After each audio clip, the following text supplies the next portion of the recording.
welcome to the Green Apple Home. Today I got everything in the downstairs organized except there was stuff all over the counter.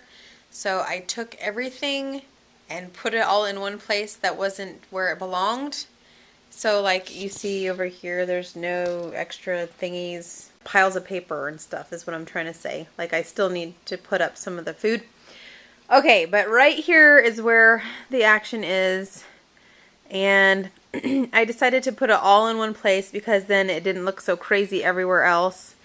And so I have everything in like a little finite space right here, and then I'm going to work from this pile. First I'm going to pick out things that I know I don't need or want and see if there's anything. Like I see some library books right here that need to go back to the library. Those I know can leave the premise. And then, you know, that goes in the garage. Anyways, the point is you have to put stuff back to their homes. If it doesn't have a home, decide if you want to keep it or not. Make a place for it if you don't have a place for it.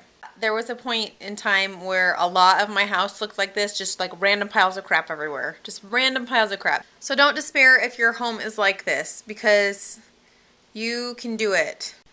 You just start little by little. You just take bites off. How do you eat an elephant? One bite at a time. If your house is like this, like just really cluttered and stuff like that, you can't do it all in one day. It takes months, because it took months to get it that way, right? So don't expect it to be done overnight. I have been working at my house for probably a good 6 months, would you say? Where I've really tried hard to implement systems and to get rid of things I really don't need and that are not helping my life out or anybody in my family's life. Like this turtle right here. Even though it's all good and great, I gave it to my husband and it sings a song that reminds me of him. Even though he's a cool guy, I mean he's brand new or whatever, is he enriching my life experience? You know, it's not doing anything for me, so he's leaving. And some toys that the kids play with and like are leaving just because there's just too many of them. And sometimes they can't focus on playing with one because there's just so many. So you have to pick and choose. Like this kind land she got for her birthday from her auntie. We have so many stuffed animals and things. It is going. I mean, I know she would enjoy it probably for the first couple minutes. And then she would forget all about it. So it's going. I don't care. Grandma bought her a Tangled DVD, and it came free with this. This came free with it. A little canvas thing. There's no room on her wall for this, and who cares, right? So it's not helping my life at all to have this.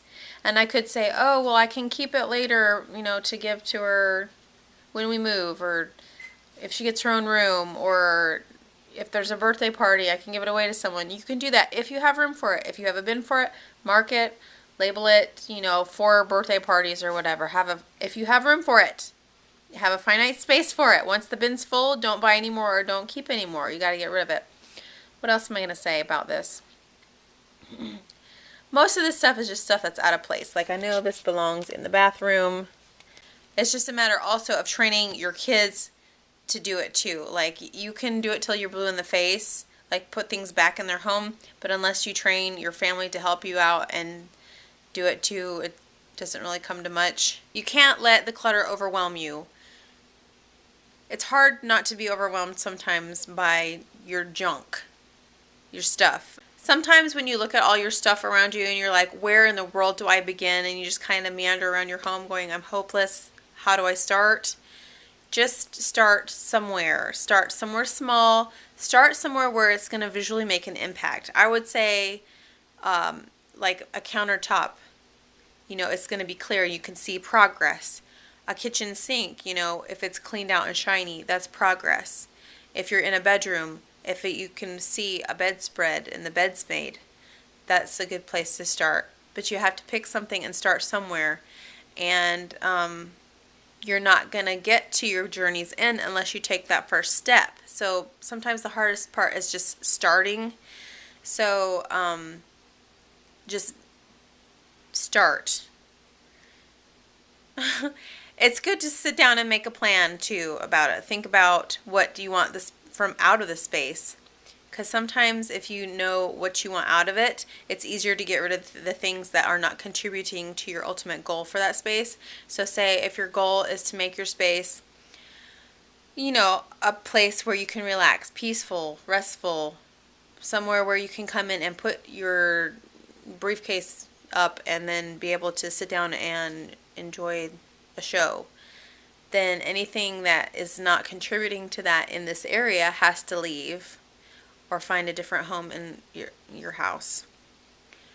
And if you can't find a home for it and you really, really love it, then you have to get rid of something else to find a home for it. That's just, I mean, it's just really simple. But it's not easy. Things can be simple and they can still be hard.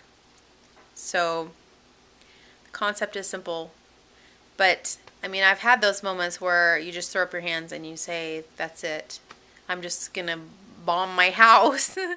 I have totally been there. So it does get better. Give yourself time because this mess was not created in one day. It won't be fixed all in one day. Just a little bit at a time. Start small. If you're in your kitchen, start with your sink or a countertop.